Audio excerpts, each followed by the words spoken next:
Okay, one of my thoughts is to put a full-size bed across the back, sort of underneath the windows.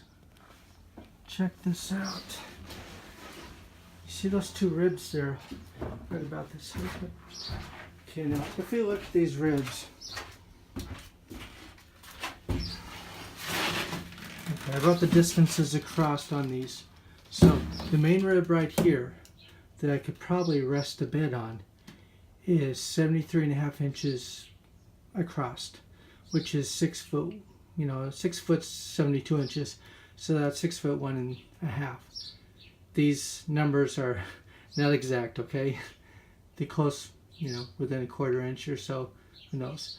But if I rested on this, and you see a full-size mattress is 74 by 54.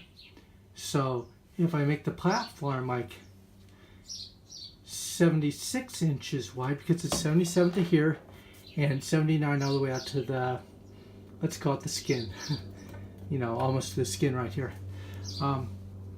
So if I went 76, which is 2 inches bigger than 74, an inch on both ends, you can see a bed could easily fit. Okay, so if I did that, that means 54 inches. Okay, so try to walk backwards and stuff. Okay, so on that rib, see right here, I got 54 inches written down. That's how far a mattress would go in that gap. So that's not too bad. That's that second rib. So if I got that, you see that's about, I think it was like 27 inches from the edge of the door. The sliding door right over here. So that's an interesting thing, because that would allow me to put an inch of thickness of insulation right here, because you can see it's 77 to 79, which means 2 inches, so you have an inch on both sides. So I put an inch of insulation in there. Then I put glue-on paneling over the top of that area on both sides, and that would give me still about 76 inches, or 2 inches more than that. I could even go with more insulation, you see, but I want to try the minimum amount to start with. There's quite a debate, well, not really debate, but there's difference of opinions on how much insulation you really need in a van. I've seen many van dwellers use very little insulation. You can see the metal structure inside their van, and they're perfectly happy. But it all depends on where you're going to be. If you're going to be up north in the northern states where there's snow and stuff, then yeah, I think you need 2 or 3 inches of insulation on all sides.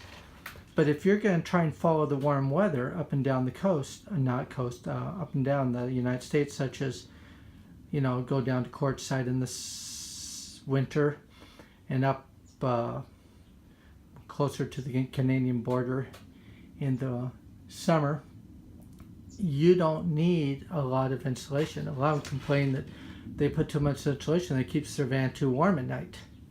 So the other thought is, the other reason I wanted to do this was I want my build sort of removable, so I can pull it out, like the bed out and everything, so I have room to haul stuff in, which is going to be needed from time to time. Like my daughter's going off to college, and she's asking, gee, we can use the van now to haul the stuff up to Flagstaff, for college. So yeah, so this is really tempting, because I could go down to the hardware store and have a piece of plywood cut, 76 inches by 54 or even 55 inches, and just I wouldn't even have to notch it then.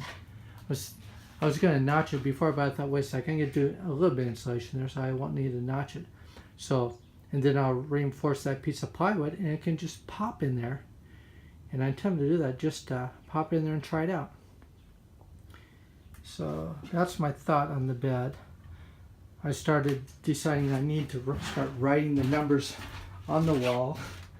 A lot of people don't like to write on walls, but this is only with a Sharpie, so in reality, two things. Sharpie rubs right off stuff like this, you know, with a little bit of alcohol, or even not even alcohol, sometimes you can rub off with your fingers. And in the end, this is all going to be covered up. So I'm going to start writing the numbers on here like that, because I keep forgetting what the numbers are. And this is all a work in progress, trying to figure out the best way to do it.